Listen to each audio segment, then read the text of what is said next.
Bonjour l'Escale. Alors voilà, c'est vraiment inhabituel de vous parler devant une caméra. On imagine que vous êtes là, c'est le 15 mars 2020, vous êtes à l'Escale, mais ces temps particuliers nous ont privés de cela. Donc voilà, j'ai vraiment le pressentiment que plusieurs vont apprécier ce format plutôt court et à emporter. Par contre, il y a un truc qui est sûr, c'est que je ne vous demanderai pas où vous avez écouté cette vidéo, parce que s'il y en a juste un qui me répond qu'il a écouté ça au WC, eh ben, j'aurai vraiment un gros problème pour ma prochaine vidéo. Je suis sûr que je vais m'imaginer toute l'Escale sur des WC. Donc voilà, ça va être terrible. Non, donc je ne vous poserai pas cette question, promis.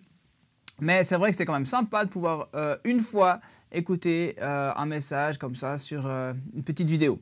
Donc voilà, vous le vivez tout comme moi, cette crise, elle nous touche, elle change nos habitudes de vie, elle nous perturbe. Et puis surtout, on ne s'y attendait pas. Même si, j'ai envie de dire spirituellement, il y a des choses, des signes comme ça, je me disais, mais il y a quelque chose qui va se passer en 2020.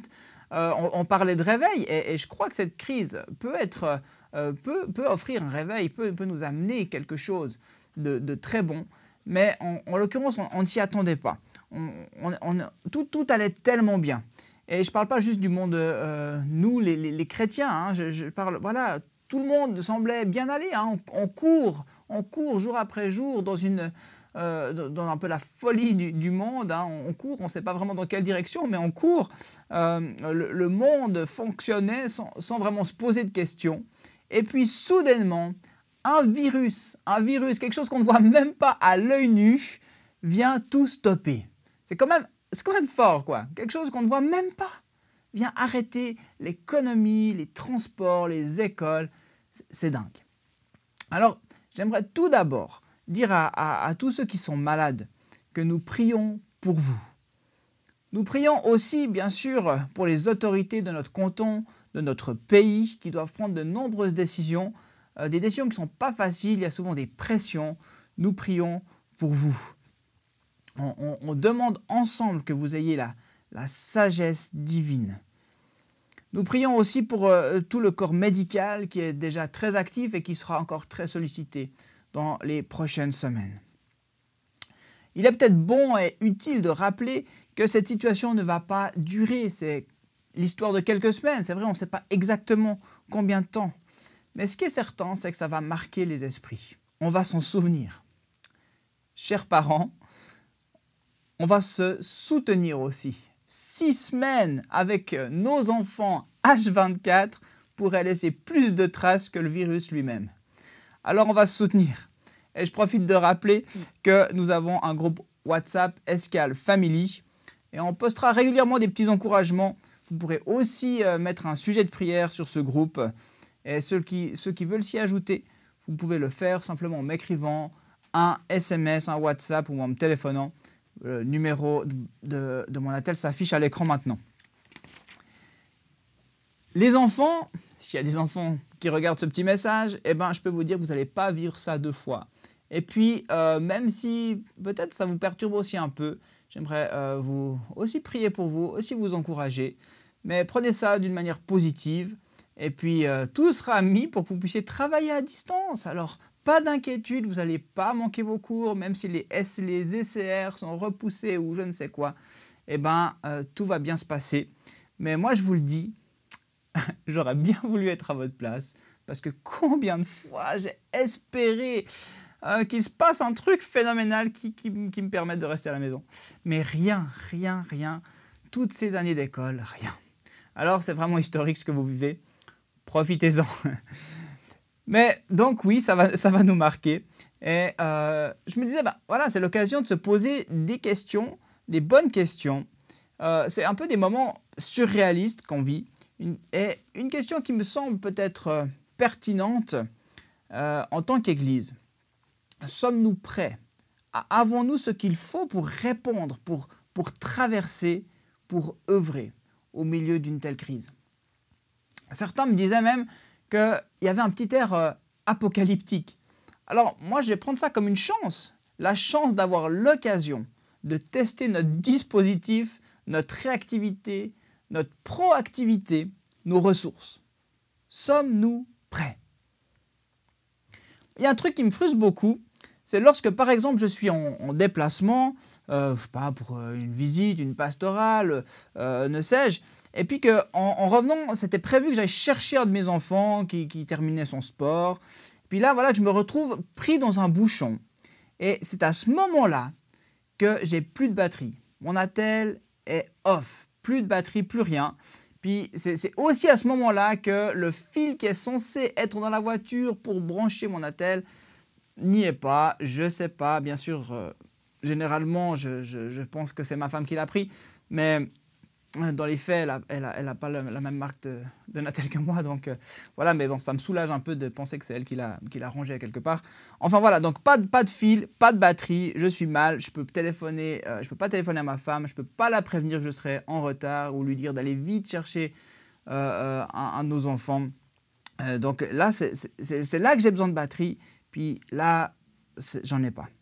Et à ce moment-là, je repense à toutes les fois où j'ai eu de la batterie et que j'avais pas besoin de mon attel. À toutes ces fois-là, et puis je me dis, ah, mais si j'avais pu capitaliser un peu ce reste d'énergie, puis l'avoir là, c'est maintenant que j'en ai besoin de cette énergie-là. Et ben non, c'est pas possible. Alors, c'est un peu comme si on avait tout le temps sous les yeux, c'est comme si ce qu'on avait tout le temps sous les yeux, nous manque au moment où on en a le plus besoin. Dans un moment hyper important, ou au beau milieu d'une crise, on n'a pas ce qu'il nous faut. C'est tellement frustrant, c'est énervant, c'est pas cool. Alors je fais le parallèle ce matin avec cette parabole en Matthieu 25 des 10 jeunes filles qui vont avec leur lampe à huile à la rencontre du marié. On connaît cette histoire. Ces jeunes filles devaient veiller l'arrivée du mari. Dans la coutume, les noces étaient célébrées de nuit et le marié devait aller chercher la fiancée. Il y a quelque chose de beau, de romantique. Il allait chercher la fiancée pour l'emmener aux noces. Et les jeunes filles sont les amies de noces. Elles guettent l'arrivée du mari. Elles le devancent sur le chemin. Et puis voilà qu'il y en a 5, nous dit le texte, qui au moment le plus important manquent d'huile. Le marié arrive enfin, elles l'ont attendu, il s'est fait attendre, et puis là, elles n'ont plus d'huile. Ah, quelle catastrophe! Alors elles veulent en emprunter aux 5 autres, aux 5 jeunes filles, on dit les 5 jeunes filles qui sont sages, mais elles refusent. Alors il faut aller en acheter.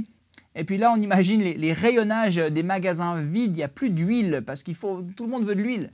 Hein, c'est un petit peu les images qu'on a vues là à Coop, Migros. Il n'y a plus de farine, il n'y a plus de pâtes. Tout le monde se précipite parce qu'au moment de la crise, c'est là que les gens vont vite faire leurs courses, quoi. Mais là, c'est trop tard. Elles arrivent, la porte est fermée, le banquet se fera sans ces jeunes filles-là. Et le verset de conclusion, en Matthieu 25, 13, nous dit ceci: « Restez donc vigilants, puisque vous ne savez ni le jour ni l'heure où le Fils de l'homme viendra. » Alors, que signifie pour nous aujourd'hui être prêts? Qu'avons-nous besoin d'avoir en suffisance? Ce texte nous donne au moins une indication. On a besoin d'huile. Je suis sûr que vous n'avez pas acheté d'huile. Allez acheter de l'huile. Non, même l'huile, je crois que farine et huile, on sait qu'on peut faire pas mal de trucs avec ça. Mais l'huile, ça représente quoi? L'huile représente symboliquement dans l'Écriture le Saint-Esprit. L'huile, c'est l'image de notre vie spirituelle, de notre relation avec Dieu. C'est d'ailleurs non transmissible. On ne peut pas le transmettre, on ne peut pas transmettre notre foi ou notre relation personnelle à Christ aux autres. Si quelqu'un ne l'a pas, il ne l'a pas. Je ne peux pas lui donner la mienne. Et je crois que notre relation avec Jésus, elle est essentielle. Si vous voulez être prêt, il est nécessaire de cultiver cette relation avec Christ comme le plus précieux des trésors. L'époux dira à ces 5 jeunes filles au verset 12, « Je ne vous connais point. » Waouh, c'est hyper dur. Mais connaître désigne l'expérience personnelle de l'amour de Dieu. C'est avoir une communion intime et vivante avec Dieu.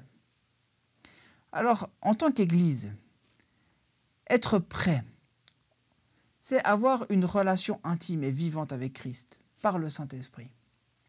Et si l'Église est prête, je crois pertinemment qu'elle ne sera pas déstabilisée par les événements, mais elle sera solide, inébranlable.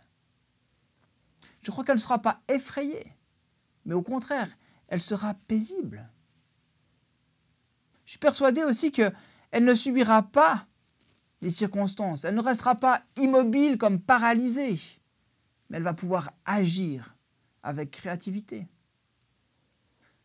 Je crois aussi qu'elle ne sera pas sans mots face à la crise, mais elle va pouvoir proclamer un message d'amour et d'espérance. Et cinquièmement, elle ne pensera pas juste à elle, ou elle ne pensera pas à elle en priorité, mais elle pensera aux autres. Voilà une église prête, une église en relation avec Christ, une église qui a de l'huile. Alors j'aimerais ce matin, dans ces instants particuliers, vous encourager, nous encourager à revenir à Christ, à passer du temps dans sa présence, à être tout à nouveau remplis du Saint-Esprit. Avons-nous assez d'huile? Martin Luther disait que les lampes sans huile étaient les bonnes œuvres sans la foi. Alors n'agissons pas sans l'Esprit, mais par l'Esprit, solide dans notre foi, avec un cœur rempli d'espérance et poussé par l'amour de Christ.